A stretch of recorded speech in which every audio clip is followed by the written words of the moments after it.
Handed to me by a filmmaker. So there you go. There you go. Hey, Jinx, we just said that at the same time. Well, I'll mute my mic then. Is that how it works? Wait, I'll say your name 5. Don. There you go. Oh, that's how. Yep. Check. As David mutes his mic, like, fuck you guys. Yeah.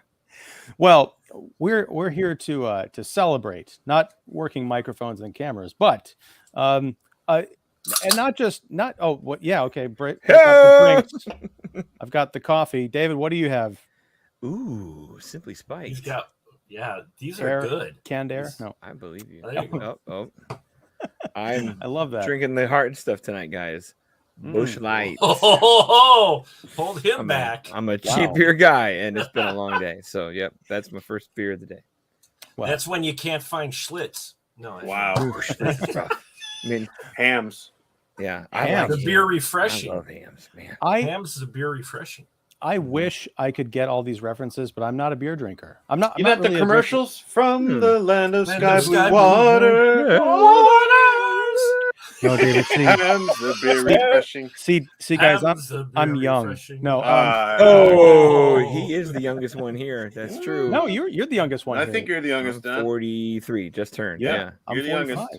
Oh well. So, but we're not here to talk about age either. Well, kind of. Kind of. How old? Kicking the seat. Yeah. We are here to talk about a movie called RRR, which is officially, I'm calling it my favorite film of the year and possibly of this decade. Yes! Don't blame you. Yeah. So, but also it's a special occasion. The Kicking the Seat podcast is not only 10 years old this year, but this is the 800th episode of the show. Now, and I couldn't be happier to share it with my friends and colleagues. Earth's Mightiest Critics here represented. We're not talking about a comic book movie tonight because but here's the thing: I have sworn off comic book movies, superhero movies for a year. So we got a few months left of that. But so is Warner Brothers. True. Swirling the drain. They're just making sure that I have something to come back to. Is that your car starting or a laugh? You picked a good time to be done. Well, but here's the thing with RRR, directed by and written by S.S. Rajamouli, I get the benefit of watching one of the best, not based on a comic book movies I've seen ever. And that's not to downplay what this film is, because it's a fictitious historical drama. It's an action piece. It's 3 hours and 5 minutes long. I think I had tears in my eyes of one kind or another. Yeah. For most of the runtime. It was I was either laughing, I was emotionally caught up in the drama of the story, or I just found out this movie was $72 million American. Yeah, which isn't even half, a quarter of the budget of the big Marvel movies. I think all the wild animals work for free. I assume so. Well, they brought their own digital processors. Yes, they were all CGI animals, which is pretty impressive considering a lot of what they do and how they use them. We'll get into all of that. But also, I was so overjoyed to see a movie that takes its audience seriously, its subject matter seriously. I feel like everybody who worked on this thing was so invested in making the best, coolest movie that they could that I don't know how I can just even watch Thor: Love and Thunder after watching this movie. Don't. It's only a step down. It truly is. You're not missing anything on your year sabbatical. Go join the priesthood now. You're good to go. Go for Korg. Stay for Russell Crowe. Yeah. I don't even know about that. Well, he's Windex away from being a Greek stereotype. You're not missing anything. True. That's the one time I will allow a big fat Greek wedding reference on this show. Okay. But no, yeah. So who are we? We are. This is Kicking the Seat. I am Ian Simmons. I'm joined by David Fowley of Keeping It Real, Mark the Movie Man Krawcheck of the Spoiler Room and Special Mark Productions, and Don Shanahan of too many sites to name, but I'll try a few. 25 years later, every movie has a lesson, and the Cinephile Hissy Fit podcast. Cinephile. It's not like a redneck. It's a cinephile. It's a cinephile. Hey, where's your better half? Do you know did Will watch this movie? I don't know if we'll watch this movie, and I'm not sure. Or That's a will good he? question. He's been watching Rambo all weekend. If I follow his stream, poor guy. Yeah, After the first one is For some reason, he thought Rambo 4 was terrible, so that's kind of crazy. How can you? Rambo 4 was Which one's like 4? I like since 4. the- 4 was great. How can you not? How can you not like it when he jumps onto a back of a Jeep with an 80 cal and shoots the driver, and then for like literally 5 minutes action sequence Rips out that dude's throat. Mowing grass, man. for 5 minutes straight. That's awesome. And There's it still doesn't live up to this film. No, true. Yeah, That's true. There's a character in this movie who, towards the end, is referred to as Ram, and I was thinking Yes. because he goes full on And he's got a Rambo. bow. Yes. Yeah. true. Yeah, he's lighting people up. Oh, that where boat, do you too. start with this film? It's pretty, yeah. pretty crazy to see Ray Stevenson and Allison Duty in this. Yeah. And Yeah, this they is look great, too. this is the second movie in a week that I've watched that had someone from Indiana Jones and the Last Crusade in it. The first was Quatermass in the Pit from 1967. Oh, nice. Yeah, the guy who Oh. played the evil dude who chose unwisely at the end of that Julian Glover? movie. Oh, Yes, Julian Glover, Yeah. right. Okay. Yeah, he's in Also Quatermass in- in the Pit, Also in playing Game of Thrones. Mhm. was he? Damn. Wow. Yeah. So what is this movie? Mark, you brought up a great question because it is 3 Plot hours summary. long. It is about so many different things, but who here is bold enough? Don, I nominate good you. Lord. Don, All right. you're used to Yeah. standing up in front of class and I am. breaking things down. I am. Break it down for us. What is RRR? RRR I as just keep Ian. on thinking of Robin Williams and Morgan. Right, right. RRR. RRR is about seals and walruses cool. and the strife No. that they have. No, Morgan Freeman narrates it. Yeah, Morgan Freeman narrates. My friends, is as Ian said, this is a fictionalized historical drama of revolutionaries in India, and it all kind of the catalyst of it that kind of kicks it off is kind of the colonizers and ruling party of the day, played mostly by Ray Stevens and his wife Allison Duty, are enamored by a beautiful singing voice of a girl in an Indian village and decide to just take her home with them. Well, they Which- paid for her.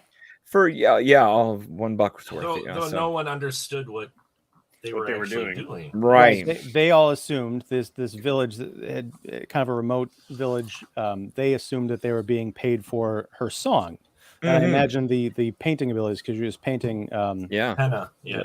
the henna tattoo. Yeah. Yeah. Didn't get paid for that either. $15 Yeah. minimum wage, right? No. But no. So the catalyst of that is when she is taken. The village is in a little bit of upheaval, and it's just one more case of likely 1,000 different things that happened between the British kind of bossing themselves around in this country. The brother of said girl is heart set on getting her back. Decides to kind of infiltrate that next level place to get closer to that palace. I believe he plays a Muslim in disguise, so to speak, Yes. right? And not a native, so to Correct. speak. And caught in the middle of this, I'd like to say is a native man who plays a up and coming officer in the police force, and he would love to do more and love to be better, but no matter how he kind of proves himself, or he's still kind of he's unfortunately a person of color in a place where they just don't value that until he jumps the fence and whips everyone's ass in a fantastic battle. Oh my gosh! So he kind of puts his courage on the line, bets on himself, and gets himself kind of on the radar and on the map of like, damn, this guy can do some sugar honey iced tea. And in a fantastic sequence of like arrest him, and he's like, okay. And the stash, the stick, Everything. everything. Oh, and he's a good-looking man at that, and he bleeds dedication into what his role is, and that is our guy Ram. Throughout the story, he's kind of this person in the middle of like, my heartstrings maybe flutter for my homeland, but my dedication and my want for glory might lie over here. And it's that at odds place to be until he meets the brother of this girl and they become fast friends until they can't be friends because of the two ways they're going about it. The man's goal is to be an officer, and the other's goal is to break through and infiltrate and save this girl. It all kind of comes to a head in different battles and different situations. And it definitely is not a predictable movie in terms of where that friendship will go, where who will win and who will lose and all of this will go. And just the idea that it's not even just one big, heading for a showdown single battle. Like there's chapters of what these gentlemen will put through in terms of history of friendship and history of confrontation until it all just builds and builds and builds to an emotional place where, hey, I'm in a better, until you get to that place of where do I belong? Where am I best useful? And these two men find that place where they realize, likely as they did, even if it was a fake friendship at the first, is together. And be able to kind of combine their forces and save the day and kick off what likely is going to be a period of revolution in that country is a wonderful place to put hero worship and put every kinetic trick in the book in terms of filmmaking to use, man. So that's the best I got for plot summary. How'd I do?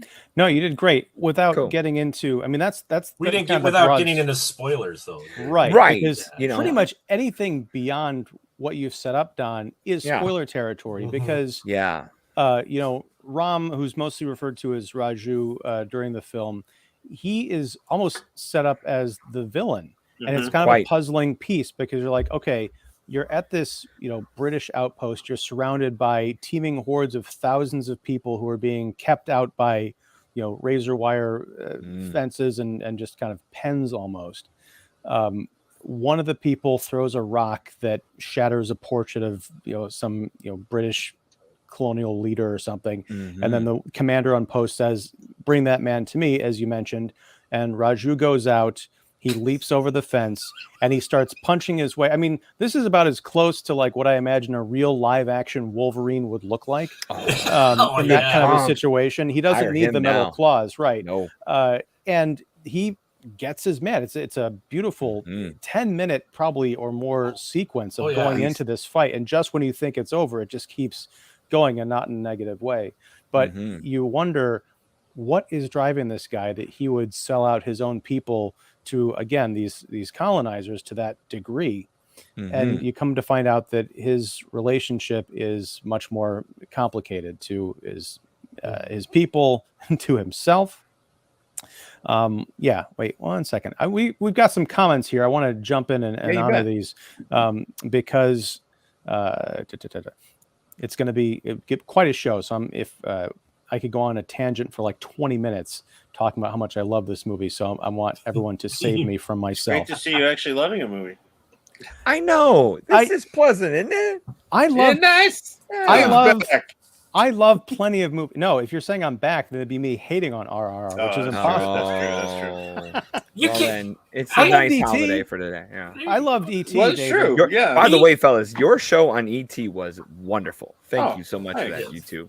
Thank you. I saw that. I actually recorded the segment of Don't Read the Comments, and I read out your comment, Don, and then I pleaded, whoever out there left a negative, like a thumbs down on that video, please write in and explain. It was probably because of me. They didn't like my voice or the way I look. No. You two brought it. You two brought it from the heart. That was a good show.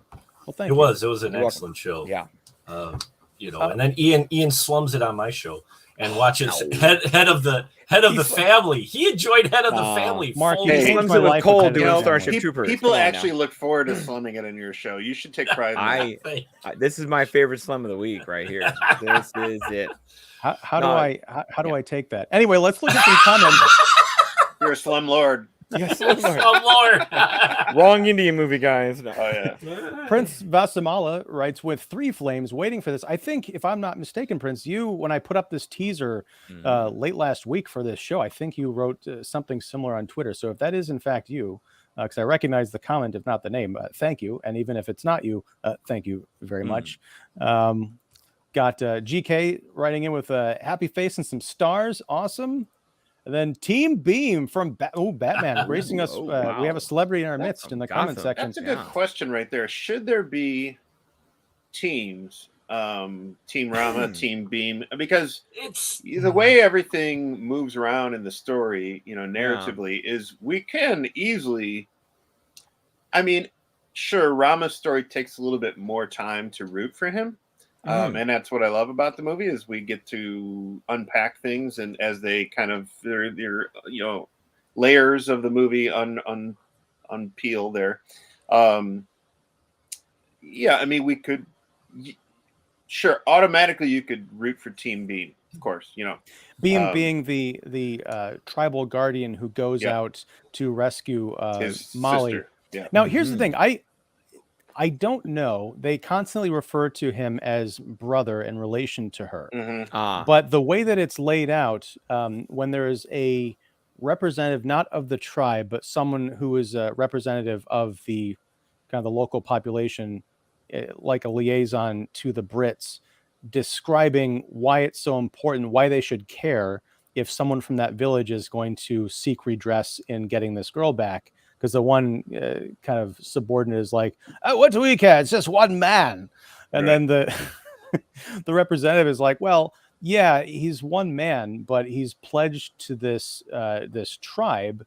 He's kind of like the shepherd watching over the sheep. So he has been trained his entire life to go to the ends of the earth. And I think he said, legend has it that if he were to encounter a villager in the jaws of a tiger, and he is to grab her from the jaws of the tiger and break its teeth if necessary.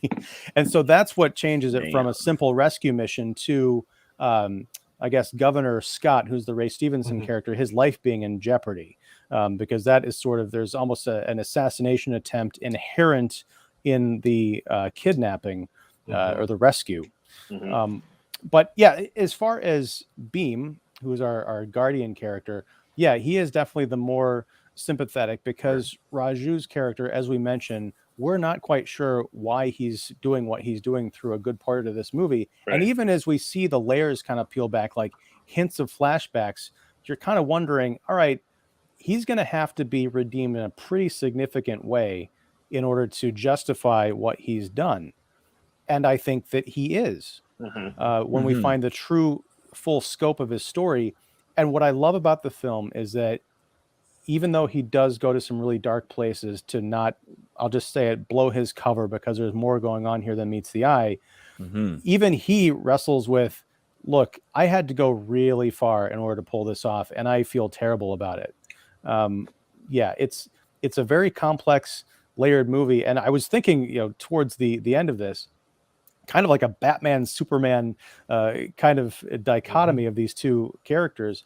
I loved that at the end, they literally not only join forces, they literally join together to form one colossus to take down the British army. It's so, oh my gosh. Yeah. Well, I mean, the first time we see them work together is when they're rescuing that boy from the fiery train wreck and everything, the bridge over the river. And it's just like, what? You could tell that they're of the same mind right there and then. I mean, without any type of loyalties expressed or political parties or whatever expressed, their main goal is the same. Save that boy no matter the cost. And just like the way every action scene is shot here is just amazing. But yeah, the whole bridge with was it like the motorcycle and the horse, and of course that's repeated at the end, and then they have a rope that joins them, and they swing off opposite sides of the bridge under the bridge, and the one I think it was Raju. Did Ram have the flag? Ram grabs the flag, and as they come across the water, I love this because these guys thought about this. Everything. He comes across the water and gets the flag wet, and you're like, well, what the hell? Why did he grab the flag? Because it's like, okay, maybe and then he gives it to Bheem, right? And then he flings it at him. He gets wrapped in it. Because Bheem throws the kid. We got through the first half. I was watching it with my youngest who was here. We got through the halfway point. So I just watched it again, so it's fresh in my mind. But yeah, he makes the flag wet so he can wrap Bheem in it as Bheem throws the kid to him. Like this was planned out ahead of time, but it wasn't. But they knew what they needed to do. And you're like, why is he wetting the flag? Well, then he throws the flag. Bheem throws the kid. The wet flag wraps around Bheem so he can fly through the fire that is behind him and not get burned. Amazing. Crazy. Yeah.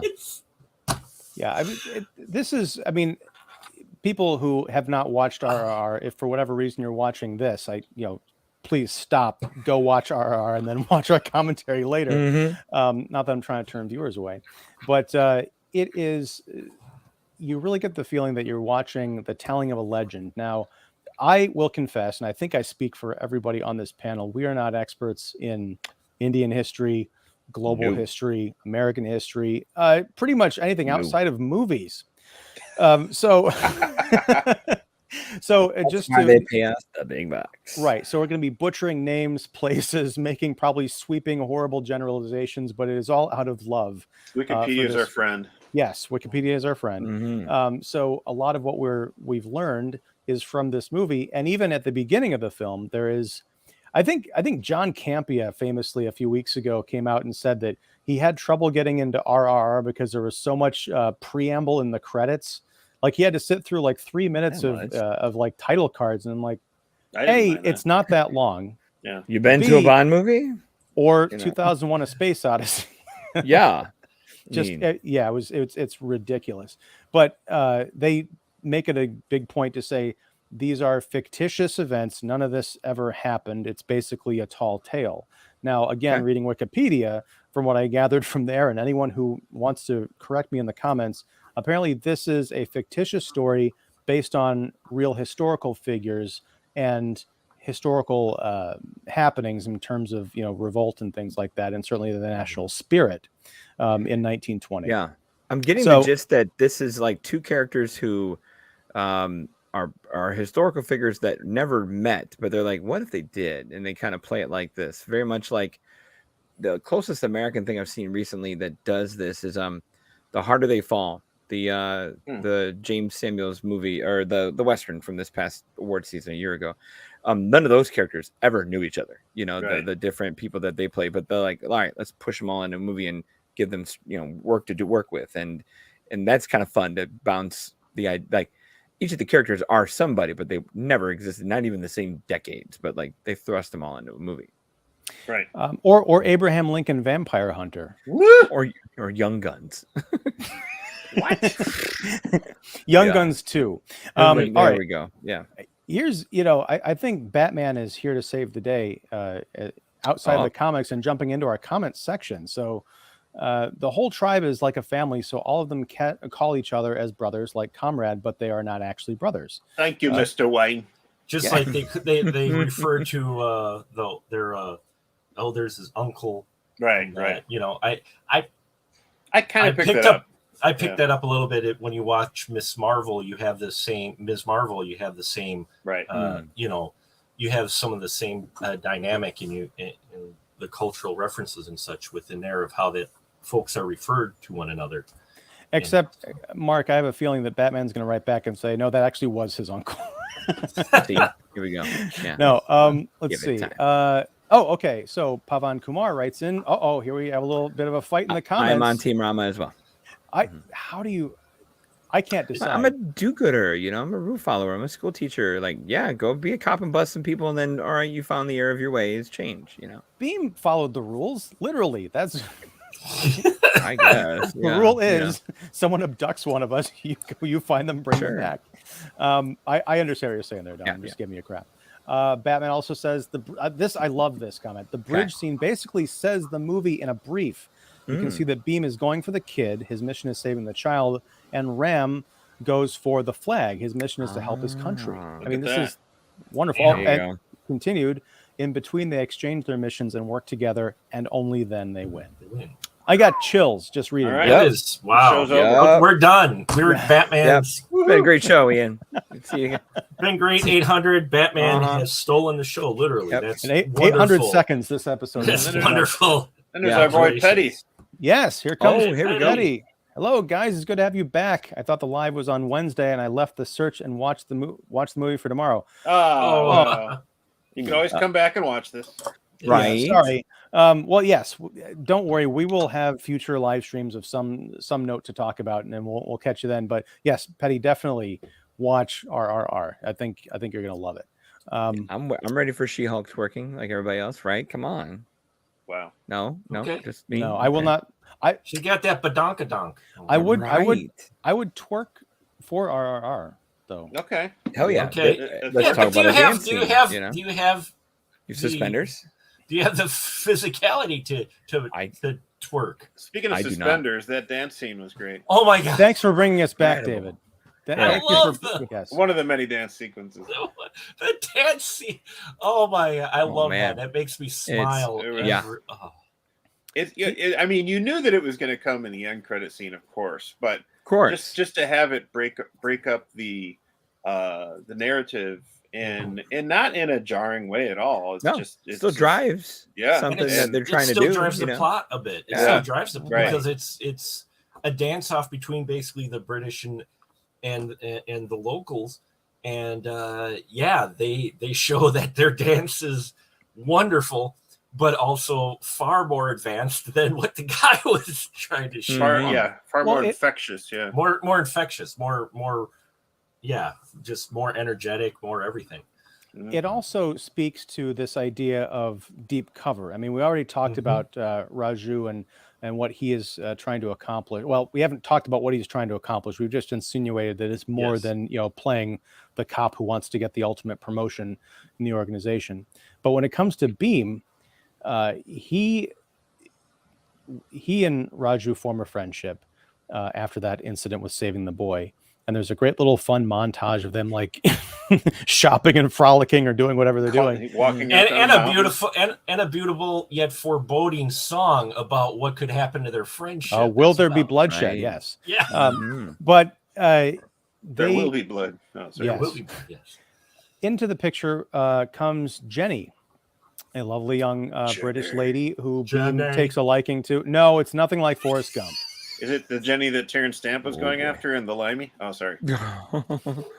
You tell him I'm coming. You tell him I'm coming, Jenny. But Jenny, and this, I didn't even put this together until, again, reading Wikipedia, so who knows. But she was actually the niece of Governor, I guess, Scott. Governor Punisher. Yeah, yes. My favorite Punisher, by the way, Ray Stevens. Really? Excellent choice. Yes, excellent choice. Yeah. I want to break a dude's neck on a fence. That's fantastic. But so Jenny is, she's lovely. She works at the palace or the ministry, whatever. Turns out she has access to Molly, the young girl, and Bheem he finds this out eventually, but for a little bit, the movie becomes this almost like a Cyrano de Bergerac style romantic comedy where Raju is trying to help Bheem overcome his shyness and talk to this girl. And there's also a language barrier. Right. She does not speak Hindi and he does not speak the Queen's English, as it were. So that's all, fun and endearing. And you almost forget this thread is played out so long in the film that you forget who and what Bheem is supposed to be. Right. You sort of get lulled into thinking, oh, that's right. He's this lovable tiger who wants to, get with this girl, and maybe they'll go off and they'll find a way to overcome their societal differences, and this movie will become about something else. And then you realize later on that no, he's a savage killer who will jump out of the back of a truck with live animals and wreak havoc. He's got heart though.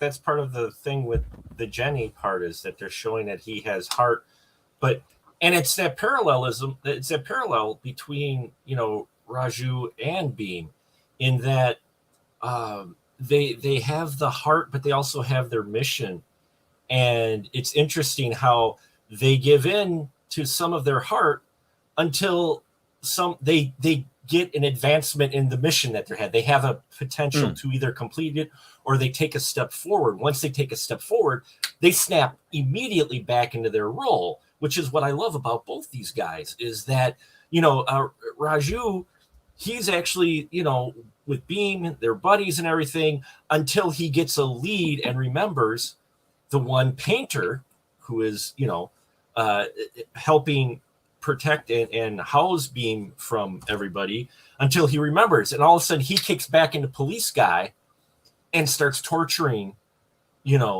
start torturing the guy, just like Bheem. Bheem is really enamored and really likes Jenny until he discovers that Molly is in the house. And suddenly, even from there on, we don't see a scene with Bheem and Jenny. We see it from a distance. Until the very end, yeah. Well, no, but what I'm saying, until he busts in with the animal brigade, we don't see them together anymore. We even see them say goodbye in the distance. We don't see them anymore. So he's on his mission again. He's like, well, that's great, but I've got a mission to save. And, Raju's the same way. And that's what I love, how these two characters run parallel throughout this film. And they're very similar, yet, different. And that's what's one of the many layers and just so appealing. And I agree with one of your comments too. Someone asked me to summarize this film, and I'm like, "What genre would it be?" And I'm like, why bother? Why bother? Dear Kumar writes in on that topic. A lot of people and reviewers are confused as to what genre the movie belongs to. Given the wholesomeness of the movie, I think it should be categorized as genre all.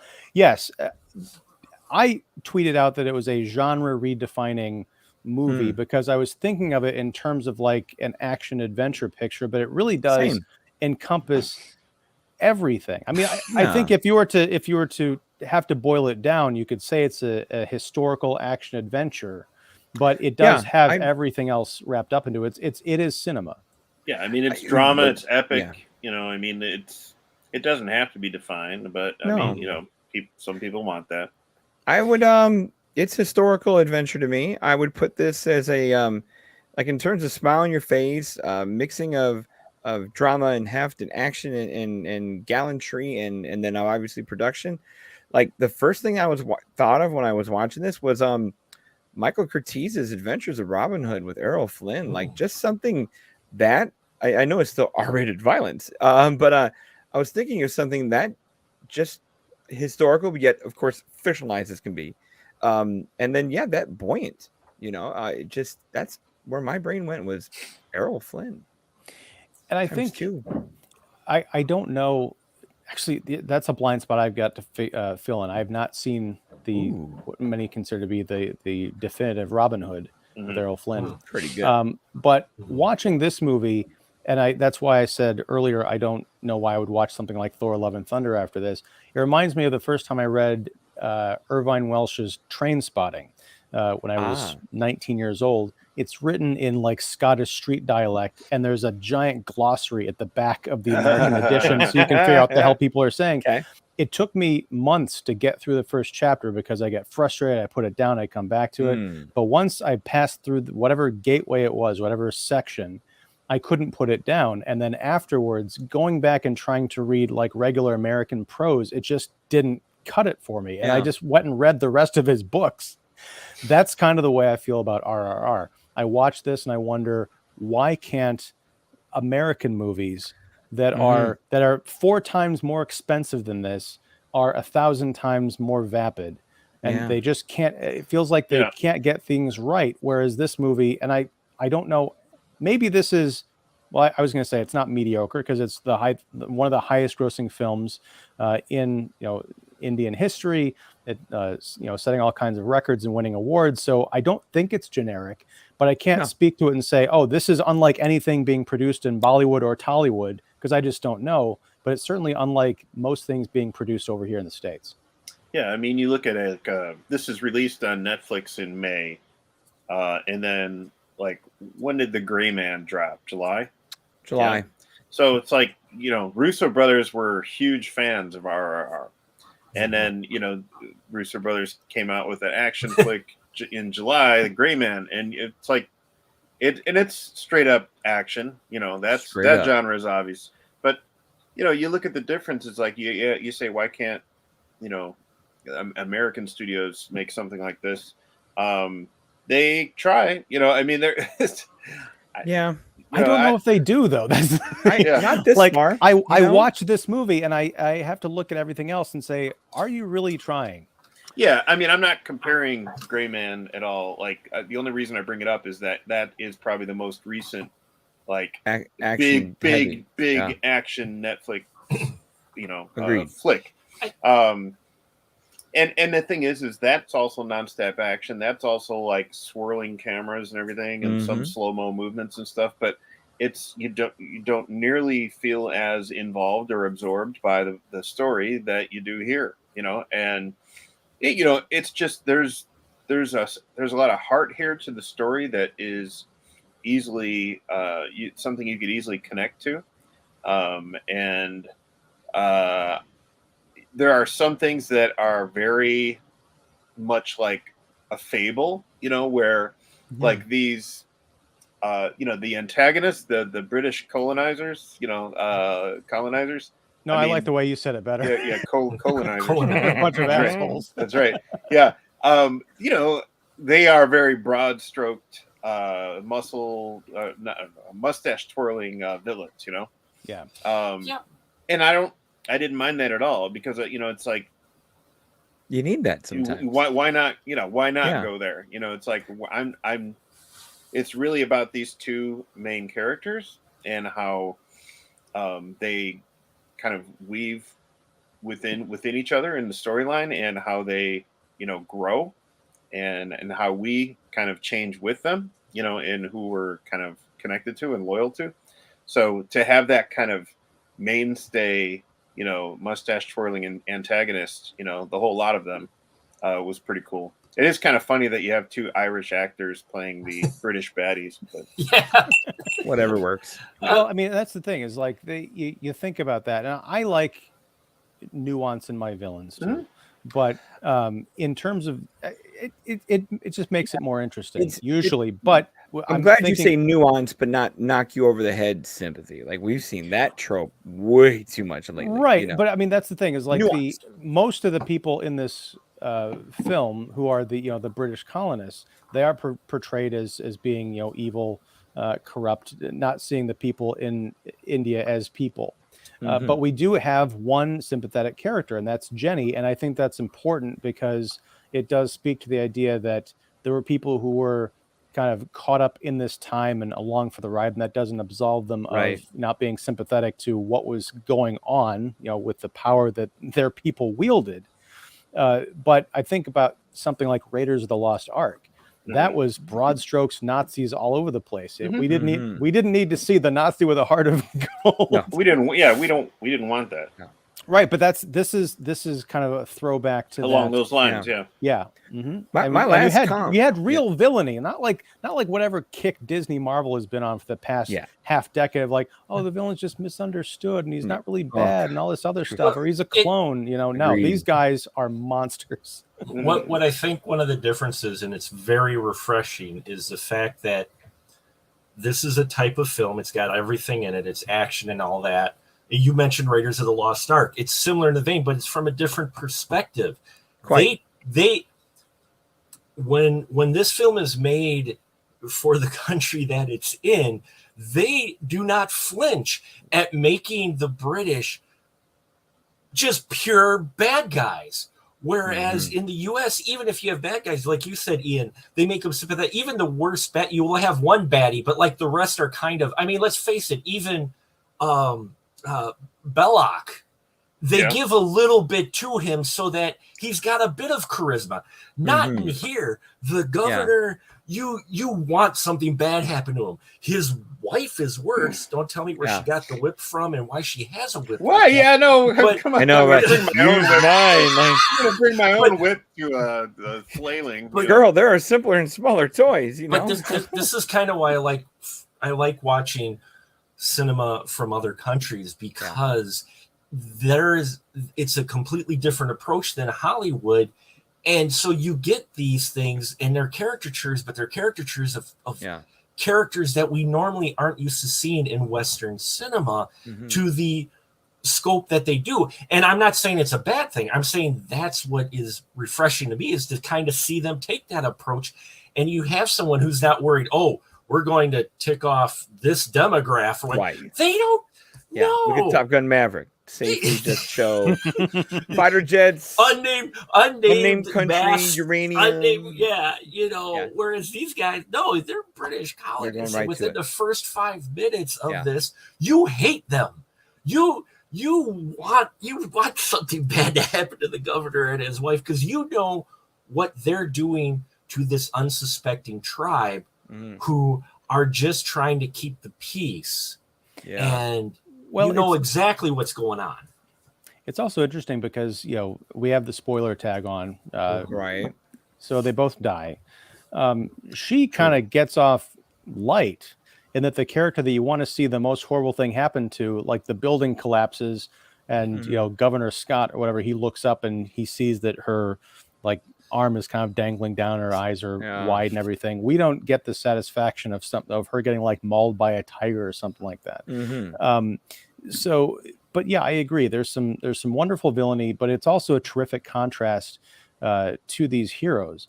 I think the mark of a great film like this is that any of the many genres that are wrapped up in this story, if you take out the surrounding genres, I would still have to see what happens to Bheem and Raju. Yeah. Whether it's the romance with Jenny, whether it's getting the girl back, whether it's arming a people to take down the invading, empire, whether it's just about a dance off, right? No, I was invested on that level. I watch any of these movies as separate pieces. Yeah, and the crazy thing is, it works even when combining. There's a lot here, and yes, it's 3 hours of running time, but like, if we were to, I'd say that, like you said before, with just like American cinema attempting this stuff, like, I mean, when this stuff is attempted and even lengthened to 2.5 hours, I say it on my show all the time. You have 10 pounds of sugar in a 5-pound bag all the time, because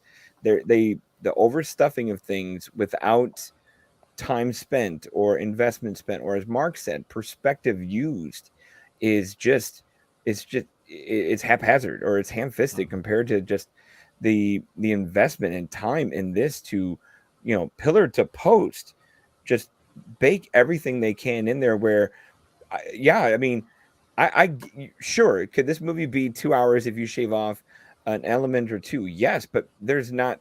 They all serve the bigger picture where things are going so beautifully that I don't want, like, I don't want to shed a thing from this movie. And at the same time, you can say that there's drama left on the table, because we do all of this story to get these two guys to where they're at, and then we still, the ending mark of it is like, and then the country is ready to go do their next thing. Like, the sequel of this would be like the war, and it would still be amazing. There's a lot, there's so much here, yet it never feels overstuffed. It's 3 hours. Don't get me wrong, it's 3 hours. But I'm not looking at my watch. I'm not, maybe until you know where it's going, maybe that hour in love angle with Jenny feels like a slow drag for a half a beat, but not it works. It's not around that long. They give you enough with the Jenny and Bheem to kind of take a breath. To kind of take a breath, and then you just dive right back into it. You do. And I think you brought something up that's important earlier, Mark.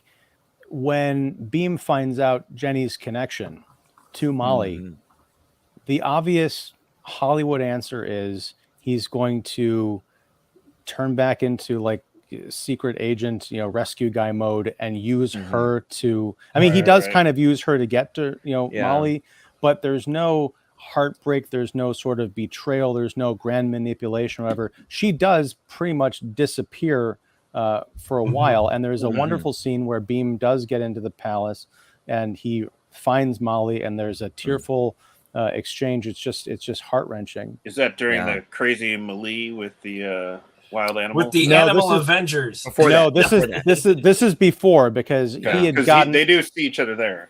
Oh yeah, and he puts her in that car. Yeah, that's right. Keep her safe. Right, but I'm saying, like, they're, in terms of screen time, like their whole interaction gets severely cut down because the movie becomes about something else. Right. But it doesn't really, because thematically it's just interested in a different aspect of the story. I want to pull over to read some more comments, because we have a doozy down at the bottom. All right, so sure do. Let's see. Batman once again says Kumar is spot on here. This genre all is called as masala movies in India. The movie has all the genre mixed together like the different flavors in a masala. All right, so that's the 9,000th series I'm going to do on Kicking the Seat. We got to explore some masala movies, because I'm all here for it. All right. GK says great story. Agreed. Pavan Kumar says, love the fire and water symbolism for the leads. Yes. Yeah, take that, M. Night Shyamalan. Again, I'm not saying it's easy, but there are people who make it look easy, and then you watch their stuff, and then you watch what everyone else is doing. Like, no, just go take some notes. Yep. Just take some notes. Mm-hmm. And here we go with Sujiwa. Love you, Sujiwa, but tried to watch it. Seems a bit over the top.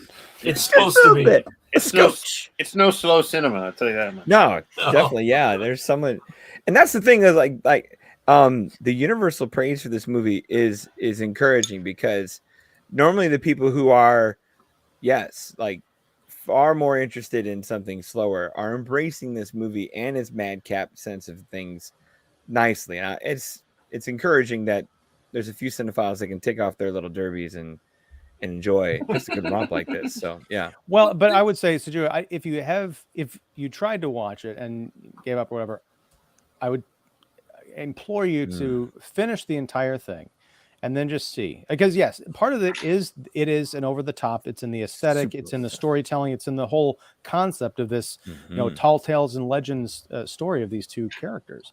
But I think it's all the richer for it. Yeah, as I mentioned, it's over the top though. As I mentioned before, I mean, backlit light with the bow, and like there's 1,000 scenes where like when he picks up the motorcycle and swings it around. I'm like, what the? This film has the best third act in any action film known to man. It's like even the torture scene, like that's over the top. The whip, like we're talking about, like even before then, there's like, but he's not on his knee, and you're like, the whip and the song during the whip. Yes. Well, but that's I mean, that is going back to the visual metaphors. I mean, it turns into the Passion of the Christ for a little bit, because Bheem is Raju is whipping Bheem in the middle of this town, the town square, with the Scots overseeing it, and the lady throws him the whip with the barbs on it. Yikes. And the torture continues, but at one point the platform that Bheem is kind of standing on rises up, and he's sort of elevated, and in this moment he starts singing a song, and you see what that song does to the people in the crowd. It doesn't like whip them up into a cartoon frenzy. You see the fire, the revolt, the revulsion in their hearts. And you're like, the crowd. Yeah, because they're like, look, they're not only doing this to someone who is becoming a hero to us, but he's not letting it get him down. What are we doing? We're not even being whipped into submission. We have power in this situation. Now, I was a bit bummed because I understand they had to get from point A to B in the story, but the next scene, there's a cut to, I guess, later that night, that whole area has just been cleared out. You almost get the sense that they're breaking down the barriers, and then they are, but then there's a cut, and it's like, okay, so what happened? How'd that turn out, right? Yes. Okay. There weren't like blood stains in the streets or anything. It was just I'm not even saying it's a fault of the movie.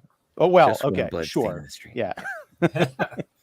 Well, I think part of that was showing that even though they were trying to revolt at that time, their oppressors still were stronger. I mean, and that's the one thing that you have in here is, and that's what I think it does effectively, that other films who have tried this, and I'm going to keep comparing it, because you've got so many examples of them trying to, where it either seems like suddenly, they get their fire and suddenly they just overtake the strong, the strong villain, like easily. It's like, oh, yeah. And then you're just like, why didn't they do that before? But here they show that there's still intimidation involved, even in that opening thing where Raj, Ram, he goes for the guy to get arrested. When he's done, he stands back at attention, and suddenly the whole crowd just dissipates. They're like, yeah, well, and so I think that's what was going on here. Even though Bheem, it lit the fire in the crowd, and they did break through some of the barriers in that, they didn't need to show you that, oh yeah, you can just, they must have still got pushed back because, the show of force is still stronger on the bad guy's side, basically. Well, I'm glad you brought us back around to that sort of inciting incident with Raju and the crowd, because when he does go back and stand at attention, he's had the crap knocked out of him, and then the crowd does disperse. It's not necessarily a sense that they're afraid of him. It's more the way that I read it, and there's a comment here about perspectives that we'll get to in a second, which I think is spot on. It's more that they are kind of stricken and demoralized that one of their own is so thoroughly in league with the Brits that he will come out, make mincemeat out of as many of them as he has to, his fellow countrymen, just to get one person, just so he'll get that, that shiny gold star. And what's even better, I think, especially after you've seen the movie and you get the full context, is the award ceremony where it's like, and we have three officers who exemplified bravery in the face of unbelievable challenges. They are Anderson, Phillips, and Dodge, or whoever. And Poole. Just Anderson, Phillips, and Poole, like the most generic, like standard names. Sounds like a crazy law firm. There you go. But none of them twerk in that law firm. But not yet. No, I haven't watched the show. Well, I've seen the memes. You're worth it. No, I'll probably never watch She-Hulk, especially again after RRR. But I don't know, man. Yeah. So you might like that one. Yeah. It's just light and I don't know. Don't try and convince Ian of anything. See you in 9 months, buddy. Yeah. There you go. Try again. Give birth to an even more cynical cinema baby than I already have. Okay, so back to that comment. Abhinav Najanini, if I have that correct, I'm sorry if I don't. It's all about perspectives in multiple watches. Every time you write new theories in your mind. Yeah, it's very true. Yeah, I'm watching it a second time now. Like I said, we're halfway through with my son, and watching it just that first half again, I pick up even more and have different thoughts of how things played out than when I first watched it. Because when I first watched it, I was just kind of in awe. I'm like, this. Usually you get these films from internet hype, and you're like, yeah, okay, and you watch it. You're like, okay, it was good. I'm not really seeing it. I saw it in every frame of this. I'm like, I can see exactly why everybody's just gone, exploded about this movie. But watching it again, I caught more this time around and looked at things a little bit differently than before. And I'm like, wow, just like the dynamic between Raj and Bheem, how Bheem's more of the earth type of guy, whereas Raj, he's got the books around him, he's more educated, but he does get the little bit of amusement out of his friend sometimes with the way his approach, because his friend is not nearly as worldly as he is, or as confident, confident, which is weird. Again, it's a weird dichotomy considering what he does. But to your point, Mark, I think the language barrier is another great opportunity to show the character contrast, but also for some great comedy, as in when Bheem learns what Jenny's name is. That was funny. That's great. Well, what's funny, quick, but before we jump to the conflict, just say also the little bit of humor in here, and it's a bit subtle at the same time, not, and I loved it, was how when Bheem or anyone was talking to British, especially Bheem, he suddenly would do like the head move like you've seen the caricatures in Western cinema. He kind of does that when he talks to her. Not normally when he talks, but when he talks to her, he kind of he does a movement that we're used to seeing, unfortunately, in a lot of Western cinema. And it's almost as if this is what the Westerners have pictured how he's supposed to act. So he's acting that way when he talks to Jenny, though that's not normally how, but it's only when he's talking to Jenny that he's doing that, and I'm trying to put it the best way possible. No, you know what I'm saying, though. Yeah, I do. And I think that's a nod to making fun and poking fun at Western cinema and the caricatures that we've seen throughout the years from, that perspective. Yeah, I mean, the great thing, one of the many great things Rajamouli does is take archetypes and doesn't make them incredibly deep, but gives us a new spin, and a lot of that does come back to the charisma of the actors as well. Give us a reason to stay invested. I first heard about this movie, I think, on a podcast, like a Film Threat episode with Chris Gore months ago. And it's like a running joke now on the Film Threat show, like take a shot every time he mentions RRR, because he's been harping on this movie for months. And I first heard about it then, but then people I know started talking about it.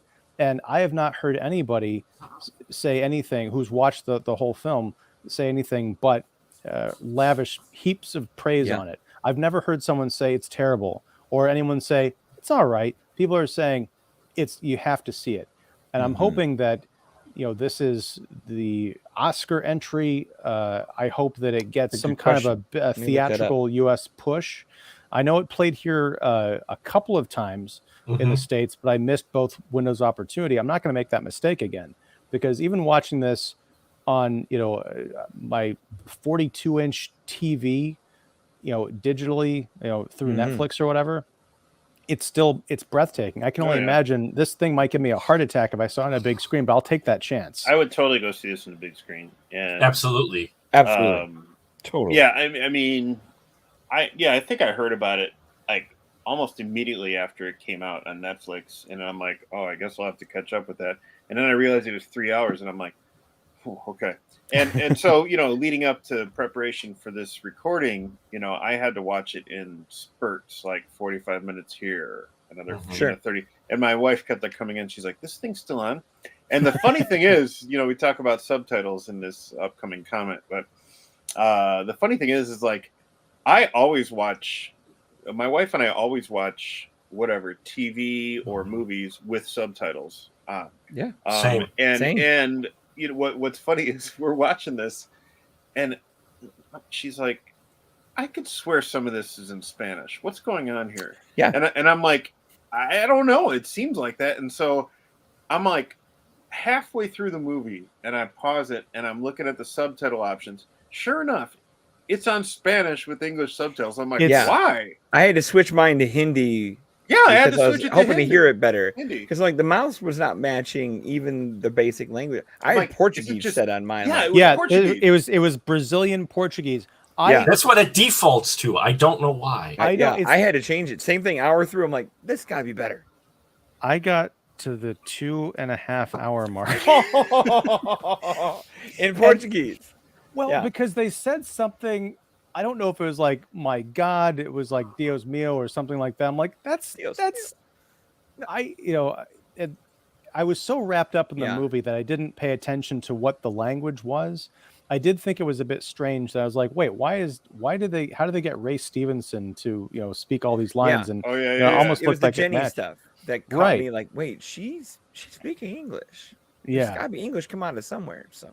But when I saw the options, like, I didn't change it. I just left it on, like, in for a penny, in for a pound. I was just like, what? And send them to see it again, But yeah, exactly. So I imagine that'd be weird if they showed it in Brazilian Portuguese for the American. If it comes to the AMC, I imagine they'd show it in Hindi with English subtitles. Oh, they'll dub that thing for American cinemas. No, they will. They will. Not no dub. One of the dudes. All right, so I definitely wasn't gonna do like opt for English speaking, because I don't need that. No. All right, so Pavan Kumar writes again. Rajamouli, the director of RRR, is a huge Mel Gibson fan. He said in interviews that Komaram Bimudo song is inspired from the Passion of the Christ movie. Okay, interesting. I thought it would have been from The Beaver, but okay. Don't besmirch Jodie Foster's directorial filmography in here. But you know what? It's crazy, because I'm glad that you brought up Mel Gibson. I know he's sort of a verboten figure in Hollywood the last decade plus. I respect the hell out of him as a filmmaker, and what he's done in his kind of sneaky comeback as an actor in a couple of wonderful films from the last couple of years. But Fat Man, right? Fat Man. He was the villain in Boss Level, the Frank Grillo movie from last year. Right. Awesome. But also this movie reminded me not only the Passion of the Christ, but the Mel Gibson connection to Hacksaw Ridge. another yes. a historical drama with Andrew Garfield. It was violent and bloody as hell, but I thought that was a really great in the grips of war movie. So let's see. Are general U.S. audiences hesitant to watch subtitled movies? Yes. Unfortunately, yep. Unfortunately, yes, and they're missing out on some of the best cinema out there. And that's why this one's not hitting screens, because and I hope either that's the director and the studio sticking to their guns, like, no, we won't dub this thing. Watch it our way, or that's it. It's a tough one, because if this were to hit if this were to have premiered at like Cannes or Venice or something, and got the response that it did, then went to Netflix or something. I mean, look at how Parasite, earned Best Picture, and it was huge, and it's English and I guess Chinese, the Everything Everywhere All the Time, the big hit from A24 this year. That, had momentum. I think it's just that RRR has had momentum only on Netflix here. I mean, it is huge in India and elsewhere other than the States. But, here it's just, I don't mind it that much, because it's the most accessible platform for people to check it out and see.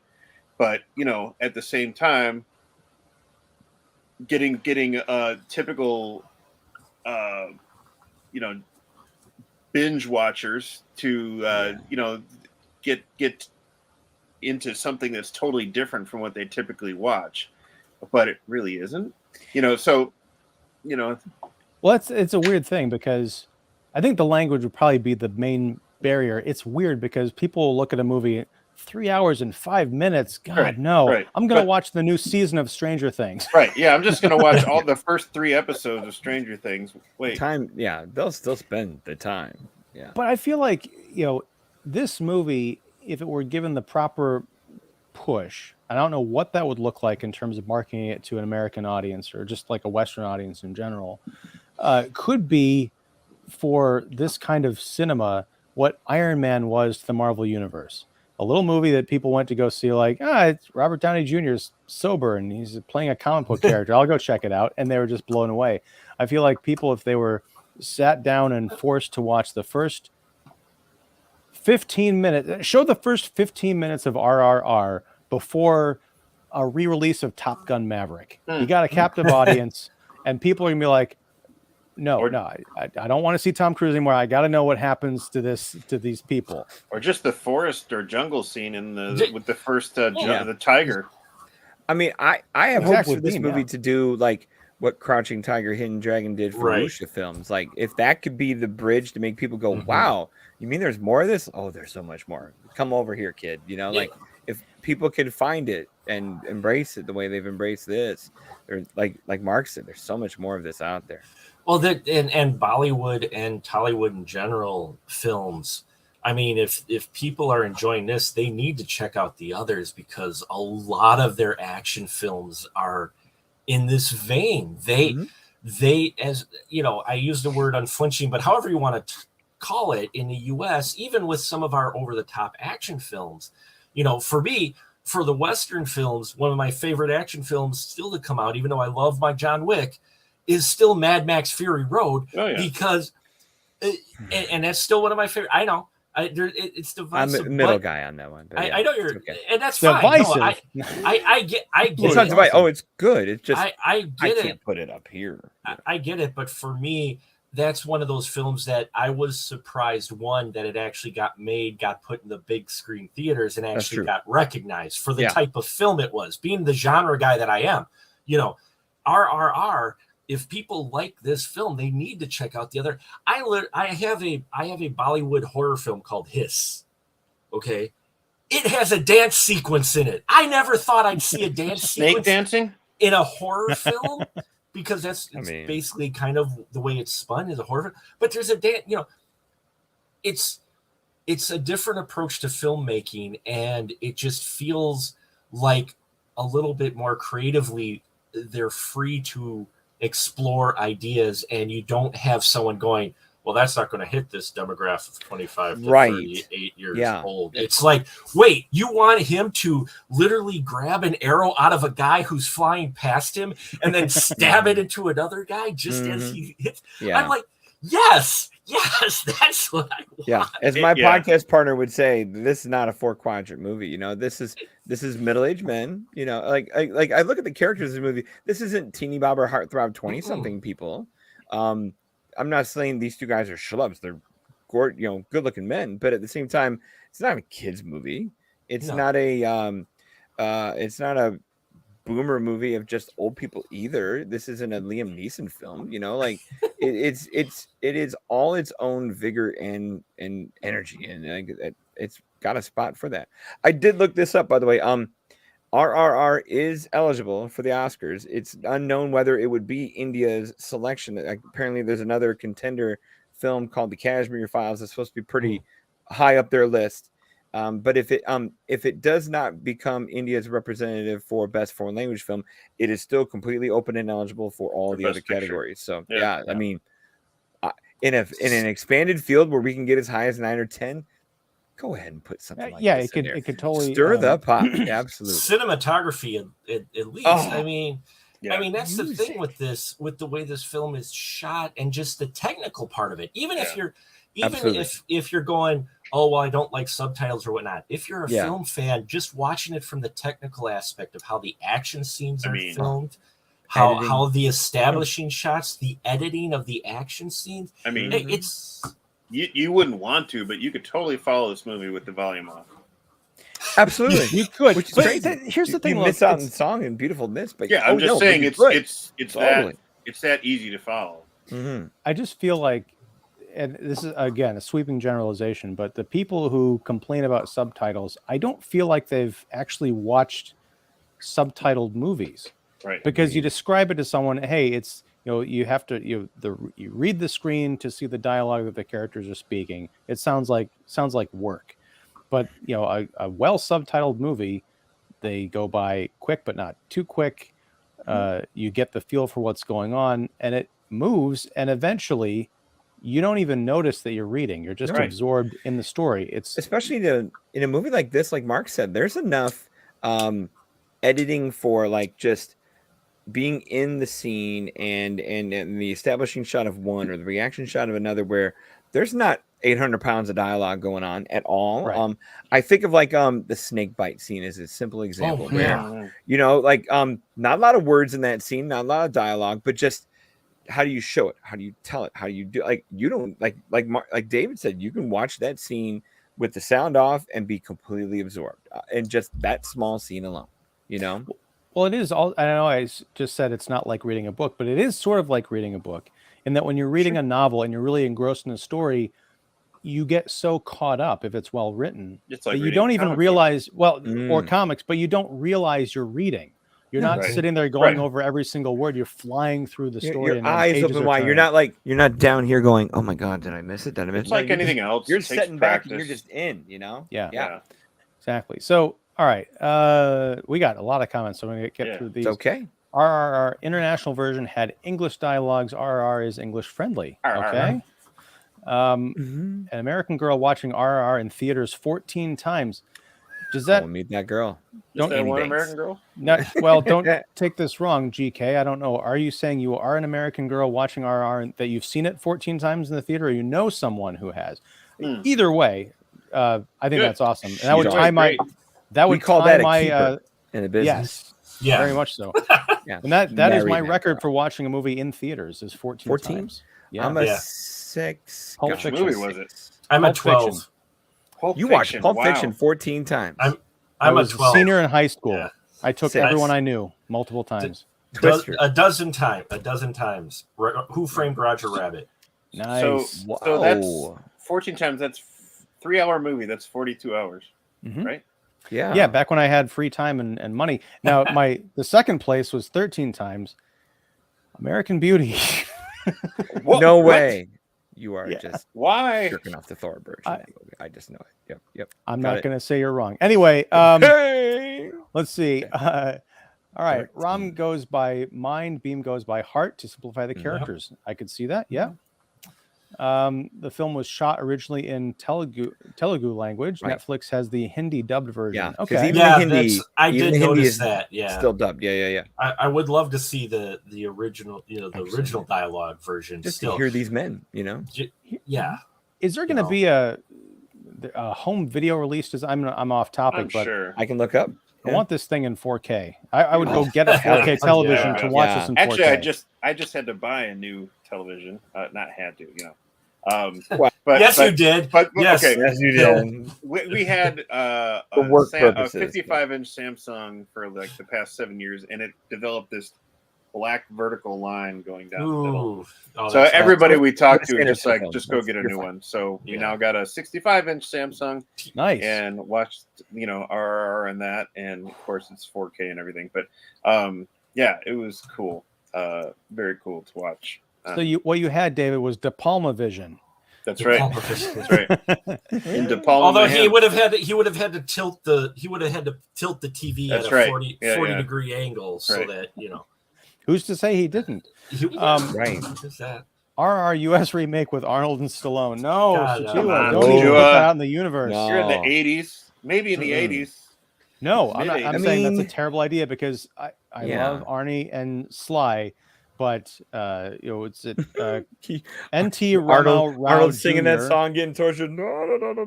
No, but I don't think we actually said the actors' names, but NT Rama Rao Jr. played Bheem and Ram Charan Teja played Raju, and I think they have. I've not seen them in anything else, but they can play whatever they're called upon in any scene and any emotion. Hire 'em today. Totally works. Totally.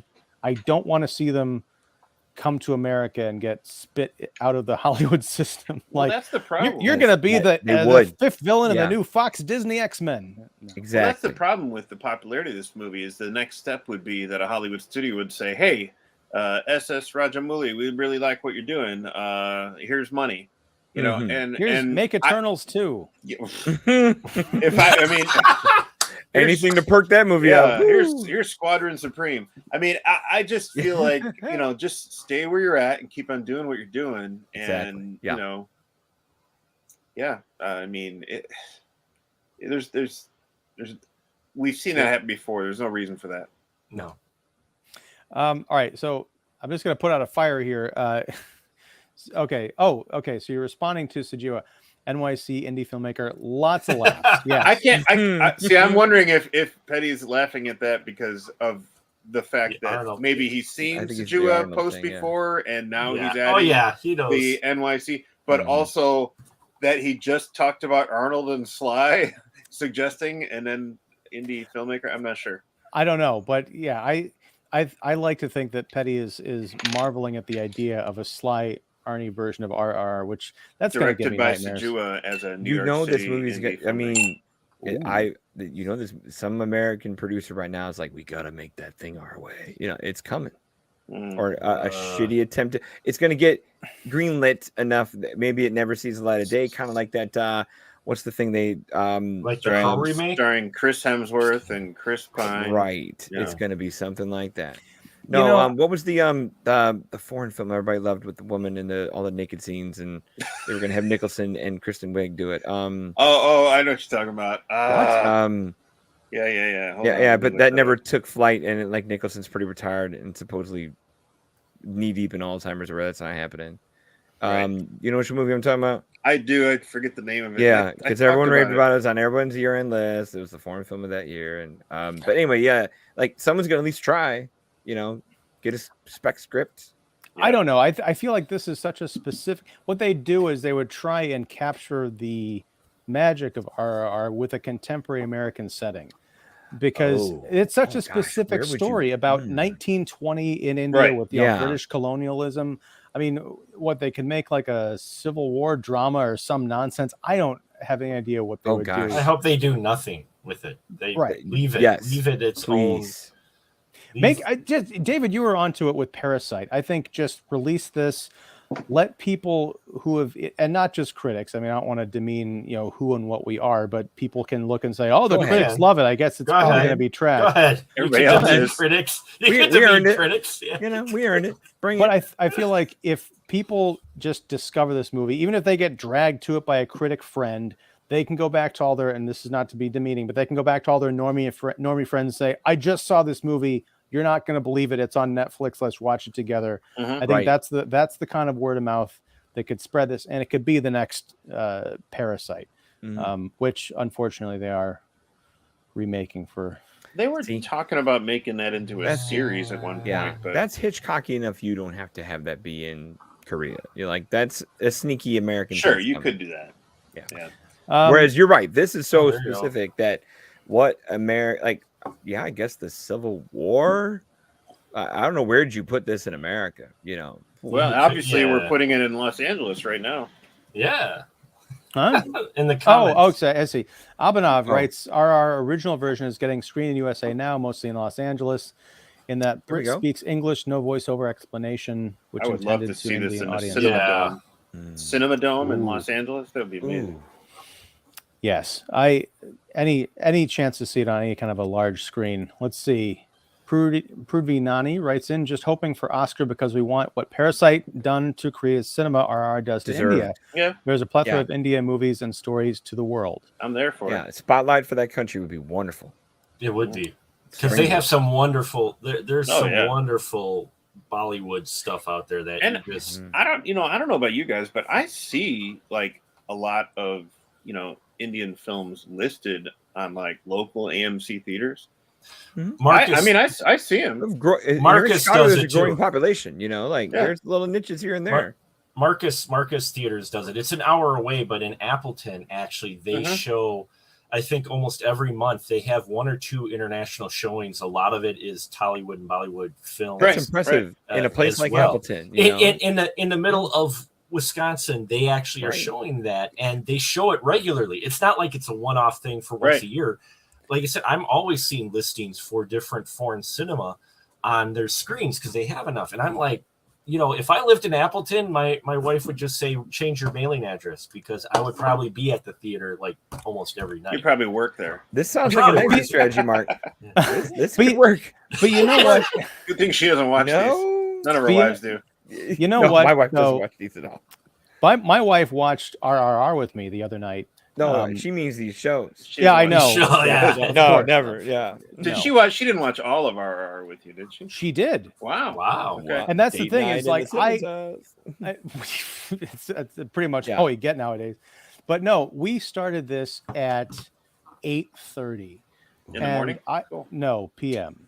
And I was like, okay, it was more like 8:45, honestly.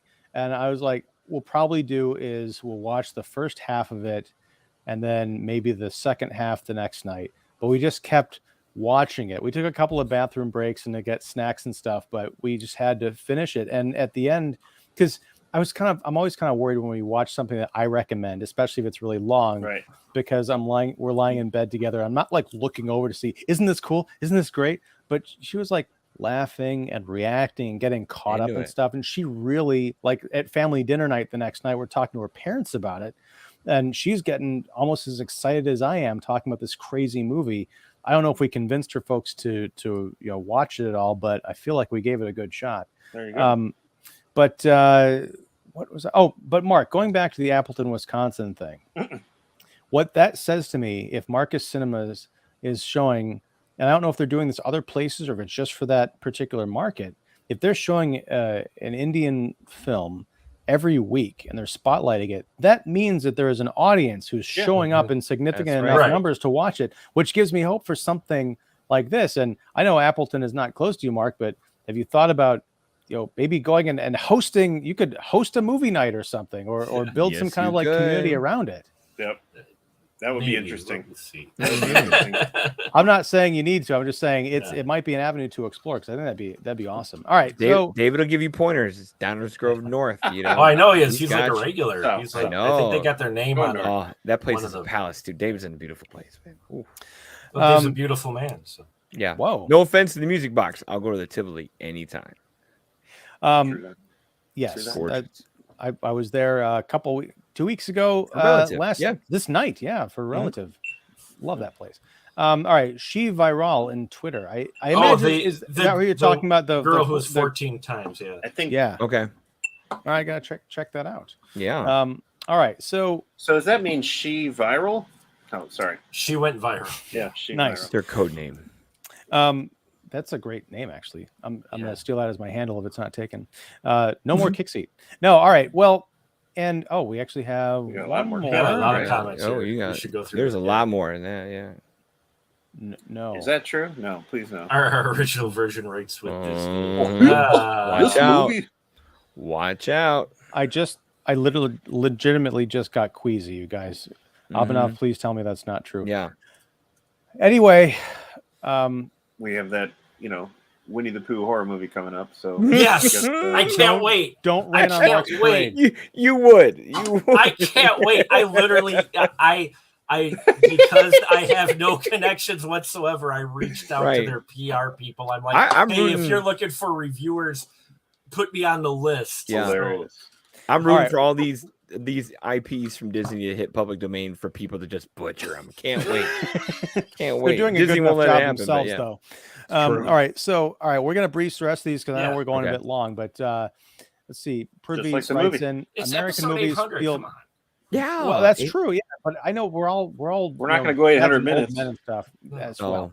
American movies feel like musicals are out of place. Other day, I took my dad to No Way Home, and my dad asked why there's no musical. Such difference in movie culture. Man, that would be great if you see Spider-Man suddenly get into a dance routine similar to the way we see Bheem and Ram, or Ode to Aunt May. Yeah. I can see where he's coming from because I'm sure his dad is probably used to, you grow up in a culture where you have, somebody break out in a song in a movie, no matter what the genre is, and it's just part of the storytelling process. Yeah. So, do you know what the American version of that is? It's the montage. It's the montage with the song on top. It's Rocky. Yeah. And all the interpretation is playing with the volleyball and Top Gun. That's all we get. Yeah. The Hindi dubbing also done by leads themselves. Both actors dubbed for 4 languages. Damn, man! Look at those boys. Kannada. Oh. Yeah, 3-hour movie. I mean, just imagine what those sessions are like. That's crazy. Let's see. RRR is a Dances with Wolves type story that. Hold on. It's the closest I can think of from U.S. history. Oh, okay. Even finished I gotcha. I see where he's going there. I think he's talking like if they were going to do a remake. Oh, okay. Yes. So the American colonies and the native population, but I still they just need to leave this alone. Yeah. RO grossed $15 million in USA. That's still pretty good, but it's got to be better. I still can't believe it's $72 million to make this thing that puts all of its competition to shame. Yeah. What is that emoji? I don't recognize that. Good. It's like a strike through with is that a battery? Battery's empty. I don't know. I like it though. I'll have to blow that up and look it up. It's going on a t-shirt. There it is. I like the more naturalistic Indian movies. Even when I lived in Sri Lanka, I did not enjoy the Indian movies or the Sri Lankan movies with the singing and dancing. Everyone's got their own taste. Yes. Mm-hmm. Brahmastra, September 9th, and Ponniyin Selvan on September 30th are releasing this month. Make sure you don't miss them, guys. Okay. Are these going to be in theaters, I wonder, or if they'll be like an on-demand thing? Promoting them. Going on. Don's looking them up. Oh, I don't know how fast I'm going to look them up, but yeah. I got to write them down first. That's what I'm doing. Brahmastra and Ponniyin. 2 ends and 3 ends. I just watched Fletch. It's got 2 ends. It's fantasy adventure. Okay. I want to see the 2 movies that the RRR director made before this. Yeah. It was now you're talking. Sequels. Well, it's 2 movies. One is the beginning and one is what is it called? Okay. The end? No. Let's see. All right. So Sejua says he'll watch RRR in full for professional reasons. All right. Good man. I did like wacky Thai movie Uncle Boonmi. So who knows? Right. There you go. Uncle Boonmi, who could see his past lives. Yeah. It's or recall his past lives. Yeah. Bahubali. Bahubali, the beginning, and Bahubali 2, the conclusion. Oh, there you go. It looks pretty awesome. But, All right. Epic action film. It's almost like a sword and sandals type thing. Nice. I'm down for that. See, that's my other comp to this is like The Mask of Zorro. That's the closest Hollywood's done to something with like passion, you know, like not just action for action's sake and not just drama for drama's sake, but some true passion. In this movie, passion for days. Yes. You know, national, like all of it, brotherhood, patriotism, just at a level of passion that is just rare. We don't get there in American cinema. And you know, honestly, I made a joke to my wife while we were watching this because during the friendship montage after they save the boy, Bheem and Raju are so like into their friendship that I was like, is the twist that they're gonna, you know, get together or something like that? But this is like the purest, most powerful form of a bromance. You know, not romantic, but like just the bond between two men who really get each other. This is like the most masculine movie I've seen, like possibly ever, without any of the negative kind of stereotypes that come with masculinity that we talk a lot of in modern culture. And you know, for as much as you criticize the current status of superhero movies, this is a superhero. Like these guys are superheroes. Like the way that their knees aren't, you know, totally destroyed. Like there's that scene at the end where he's Raju's on top of Bheem, right? Okay, and they just got through, and then they're swinging through. They go over a wall, and and he lands on his feet. I'm sorry, but my knees would have popped like a 3D movie. Well, are you as ripped as Bheem? I was gonna say that's there's some super strength tendons there. I would kiss your biceps too, Don, if I was there. I'm good. But that's the superheroics in this movie are fantastic. I mean, what struck me was during the kind of the forest montage where they're taking on the soldiers at the end, towards the end of the film, and Raju has sort of been resurrected as this fiery, almost like a forest god with the flowing flags draped all over his body. There's a bit where he shoots an arrow through a guy's neck or something, and you see from his point of view Raju, you know, drawing back the bow through the flames. I'm like, just imagine if that was the last thing you saw while you were alive. Man, all right. Just imagine if this is the last movie you saw. You know, I die a happy man. Yeah. All right. So, all right. Believe me, RRR theater experience out of this world. I imagine two flames. Yes, I can see that. Brahmastra, you can watch in USA because. Here we I'm go. gonna be breaking my heart here. It's produced by Disney. I don't know if that's foreign films. We're not. If Hey, not look, Netflix, I'm not. Disney, you know? I'm not totally down on Disney, of course. But hey, if they're producing some great, you know, supposedly great Indian movies that we could get access to, okay. Let's look at what Lasseter did for. Lasseter. I thought you meant the Tom Selleck. No, John Lasseter. He was the main force behind getting us anime films that we all knew. Studio Ghibli, getting Disney to get him to get the money so they could distribute in the US and get them in theaters and that. And suddenly Studio Ghibli, it took off. So, I mean, Disney produced foreign film doesn't mean a bad thing. Depends on how much. Well, but there's a difference between a Disney produced film and distributed film. But it depends on how much they're involved. I get that as well. But still, what I'm just saying is that there is some acceptance to we'll invest in some foreign cinema by Disney. They are open to it. Yeah, and you know, in a positive way, not necessarily a corporate way. Yeah, I mean, of course it's corporate, but remember, we're all here because it's on Netflix, guys. Like we would have never known this movie if somebody here didn't pick it up. But that's the thing. Like the Netflix though has a wide range of different content. I mean, I knew a friend of mine who would watch just Korean soap operas. Oh yeah, you know, documentaries. They're loaded. Yeah, and that's one thing I love about Netflix. Even though people give it a bad rep or whatever. You want access to some foreign cinema you can't find anywhere else on Amazon, HBO Max, wherever. You go to Netflix. There's shows where I'll be flipping through like, I've never heard of this. Series, foreign series. Norwegian mysteries. Yeah, and that and Taiwanese. This is Tubi.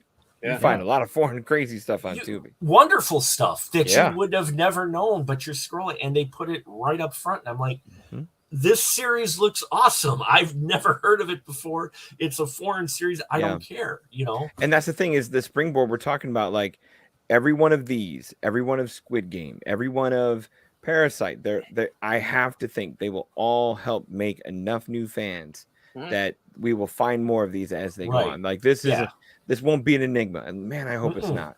But it's if this director was, if he was given the opportunity to do an exclusive signing or contract with Netflix, then great. Yeah. All right, we're gonna close it out with one last comment here. Team is Indian woke, but plot is on Hindu mythology fantasy. # Brahmastra. I don't know what Indian woke means, but I'm intrigued. Indian woke. I heard early on, like we're not supposed to call this a Bollywood movie. Like it's Tollywood. Yes. It's Tollywood. Yeah. Like that's where a lot of people just go straight to the thing they've heard of. Yeah. Cool. Okay, so we got more comments in. All right, keep the show going. It's noon in India. That's why. There you go. Yeah. Okay. We also have a correction down below. I'll get to that. Okay. So good. Shalmasetti Akil says, try watching Magadira and Iga movies directed by SS. I'm writing this down. Okay. Writing it down. Yep. All right. You're coming up with our library for our 9,000th series. This is great. Thank you. We'll see it episode 900. It. Yes. No, we're not going to wait that long. Rajamouli previous work, Bahubali 1 and 2, Iga, Fly versus Human. Bahubali removed language barriers across India, which helped him get the kind of budget he has now. Imagine getting $200 million instead She-Hulk. Wow, couldn't cost 200. Did it? But you wouldn't get the twerking. Here's the one thing. Worth every penny. I'm all for giving creative folks like the director of RRR, more money to do even more. But at the same time, I think part of why these films like this appeal is because they are given a lower budget that you might expect, and they do the most that they can with it. It's being an efficiency. The horror guy that I am, the indie horror guy that I'm really into. You look at the indie horror guys who have gone on to do the bigger budgeted films. Now, while those bigger budgeted films, for the most part, are good until the studio gets involved, still, you look at their earlier works and you realize they did more with less because they had to get creative. Yeah, and I think there's more heart in it. Totally. Yeah, there's some big filmmakers that have forgotten how to do that. Like Martin Scorsese, we have to remember, used to make movies with nothing. And now he's making $170 million budgeted filet mignon buffets that can't hold a candle to a movie like this in terms of just quality, effort, and passion. It's more like a filet mignon. Well, it goes along with story.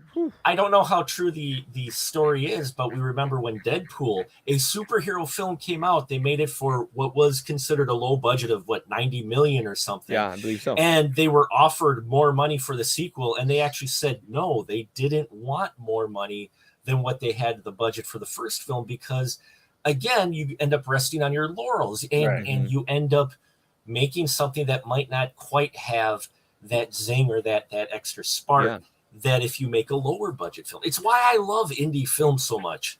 David said it with the Gray Man. Gray Man cost $200 million. And what did we get out of it?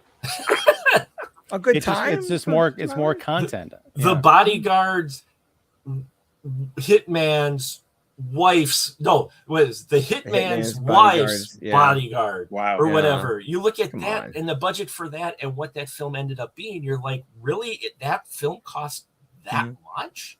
Well, and look at the buzz of the year so far. Like Everything Everywhere All at Once cost 27. Yeah. And look at that thing go. Really? That cost I still haven't caught up with that one, but it's on my list to watch. But that was $27 million. 20 north of 25, but less than 3. I want to see 27. It was about 27. Which one, Gray Man? Everything Everywhere All at Once. Oh yeah, good one. Yeah.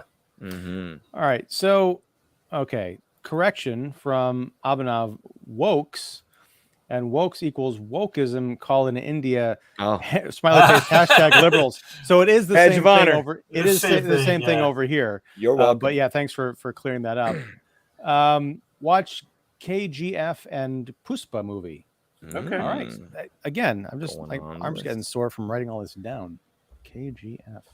Oh, there we go. But okay. It's one of those things. You get a film like I would take one, and I said this after I watched RRR the first time because I watched it during COVID because I was strapped to my chair. I was like, I'm going to watch some movies. Clockwork Orange. No.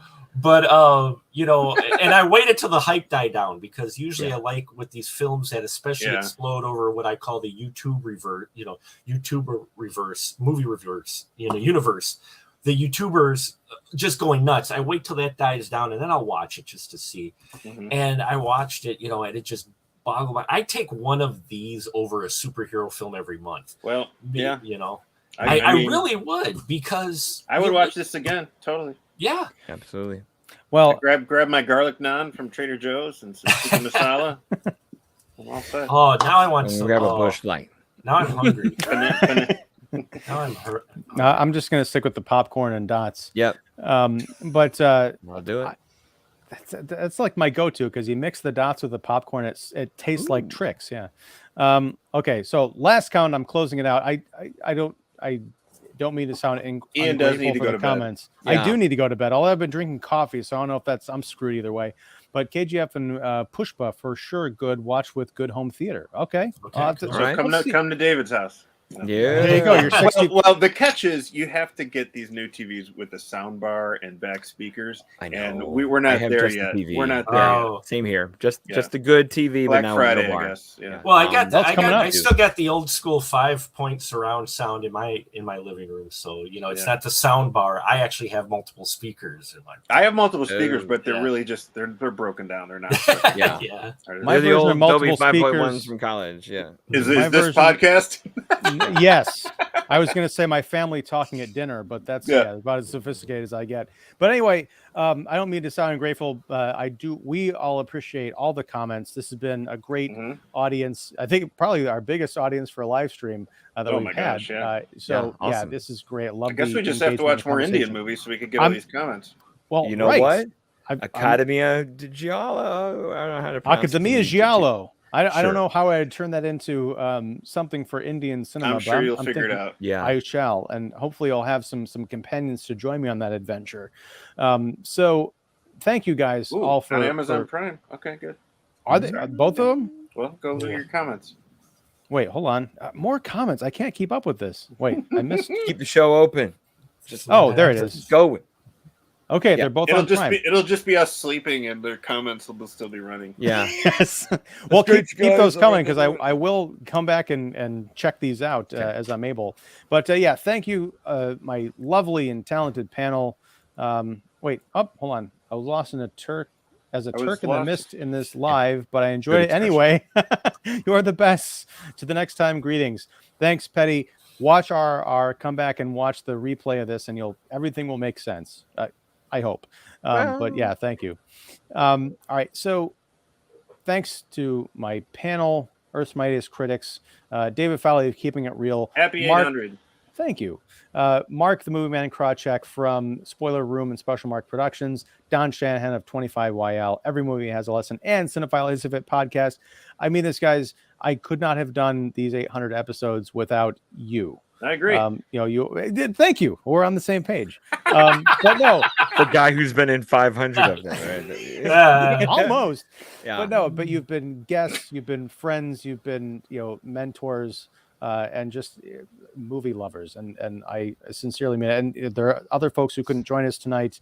They are special too. The people who've watched and commented and helped keep the channel going, you are also in all of our hearts. So thank you. If you liked what you've seen here, please follow everybody's stuff. They're down in the description there. If you like this stream, please give it a thumbs up. If you like the Kicking the Seat podcast or the YouTube channel based on this live stream, please like the channel, give us a subscribe. And we got to figure out what we're talking about next. I hesitate to say Pinocchio because we've been trashing Disney, but I'll help you there. Kind of curious. Which one? The Tom Hanks one. Hanks one. Oh, the Tom Hanks one. Okay, Zemeckis. there's just so many. I know. That's right. Del Toro's got one. Well, this year, there's right? always Winnie the Pooh horror movie. Del Toro's got one too, and I'll watch the Del Toro one any day. That looks. How about you watch the Del Toro one? We'll all watch the Zemeckis and we'll come on the same show and pretend there like we go. We're talking about. We'll talk like we know what we're talking about. He's like, that part wasn't in the movie. But Winnie David, the Pooh, Blood and Honey, I am there. I was going to say, David, you suggested that. We'll do a live stream for Winnie the Pooh, Blood and Honey. Lord. My God, I am there. I finally caught up with X and Pearl coming out. Can't wait. I still haven't watched that. I can't believe Pearl is out. Yeah, the sequel's already come out. Yeah, Didn't that just come out this year? Well, that's because they shot them back to back. He actually shot Pearl secretly while they were shooting X. He, in fact, according to the rumor, is he didn't even tell all the producers he was going to shoot Pearl. He got the budget and he shot Pearl secretly while they were shooting X. I thought you were going to say he didn't tell the cast. That would have been really something. That'd be awesome. But that would be awesome. All right. Well, thank you guys for hanging out. Oh, sorry. One final thing I just want to say, I am going to speak on behalf of these two guys here. You say that you wouldn't have done this without us. Well, we wouldn't have kept on coming back without you. So thank you. That's right. Well, thank you. My heart is sufficiently warmed. It's not just the coffee. All right. But all right, guys, thanks. And to everyone, whenever that is, whatever that is, next time we get together, it'll be awesome. And until then, take care and watch RRR if you haven't watched it. If you watch this live stream and haven't seen it, like Petty, who hung out, we appreciate it. But do yourself a favor, watch this movie. It's on Netflix. There's no reason not to. And then see it in a theater if you find out it's coming to your town. There you go. Later. Bye. And